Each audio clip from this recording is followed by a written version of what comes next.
சுமார் ஒரு மாதத்துக்கு முன்னாடி நாங்கள் ஒரு மேட்ச் ஆடியிருந்தோம் மக்களே. அந்த மேட்சோட மேட்ச் ரிவ்யூலாக தான் இந்த வீடியோவில் பார்க்க போகிறீங்க.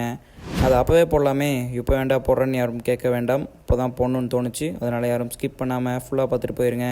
இந்த KPSSA கப்புன்றது எங்கள் ஸ்கூல் ஸ்போர்ட்ஸ் அகாடமி நடத்துகிற ஒரு டோர்னமெண்ட்டு தான் மக்களே. இதில் 3 கேட்டகிரியில் டிஃப்ரெண்ட்டான டீம்ஸ் நிறைய பார்ட்டிசிபேட் பண்ணியிருந்தாங்க. இதில் ஃபஸ்ட் ப்ரைஸுக்கு 1500 வித் ட்ராஃபி, செகண்ட் ப்ரைஸுக்கு ₹1000, தேர்ட் ப்ரைஸுக்கு ₹500 தான் அனௌன்ஸ் பண்ணியிருந்தாங்க. இதில் மொத்தம் டைரக்ட் எலிமினேட்டர் மேட்ச் இல்லாமல் நிறைய குரூப் லீக் மேட்ச் தான் இருந்துச்சு. இது எல்லாமே டைரக்ட் எலிமினேட்டர் மேட்ச் இல்லாமல் லீக் ஸ்டேஜ் மேட்சஸ் தான் இருந்துச்சு. இதில் ஒரு டீமுக்கு 2லேருந்து 3 மேட்ச் வரும் டீம் பார்ட்டிசிபேட் பண்ணுறதை பொறுத்து. இதில் நாங்கள் பார்ட்டிசிபேட் பண்ணியிருந்தோம். எங்களோட ஃபஸ்ட் மேட்ச் வந்து ஸ்ப்ரிங் மவுண்ட் பி டீமுக்கு அகேன்ஸ்டாக தான். இது ஒரு ஈஸி வின்னாக தான் இருந்துச்சு எங்களுக்கு. செகண்ட் மேட்ச்சை நாங்கள் இது கொங்கு விளையாடுற ஸ்கூல் அகேன்ஸ்டாக தான் ப்ளே பண்ணியிருந்தோம். அதுவும் எங்களுக்கு ஒரு ஈஸி வின்னாக தான் இருந்துச்சு. செமிஃபைனல்ஸை நாங்கள் ஏஆர் அகாடமிக் அகேன்ஸ்டாக தான் ப்ளே பண்ணியிருந்தோம். இதில் ஒரு சிறிய மிஸ்டேக் பண்ணதுனால இந்த மேட்ச்சை நாங்கள் 1-0 தோற்றுட்டோம். அதுக்கப்புறம் தேர்ட் அண்ட் ஃபோர்த் பிளேஸ்மெண்ட்டுக்கு பெனால்ட்டி ஷூட் அவுட் தான் வச்சுருந்தாங்க. அதில் பெனால்ட்டியில் நாங்கள் வின் பண்ணி நாங்கள் தேர்ட் ப்ளேஸ் பண்ணியிருந்தோம்.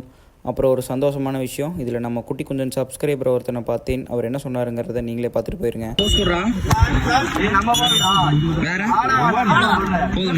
லெஜெண்டரி பிளேயர் போடுங்க சரியா?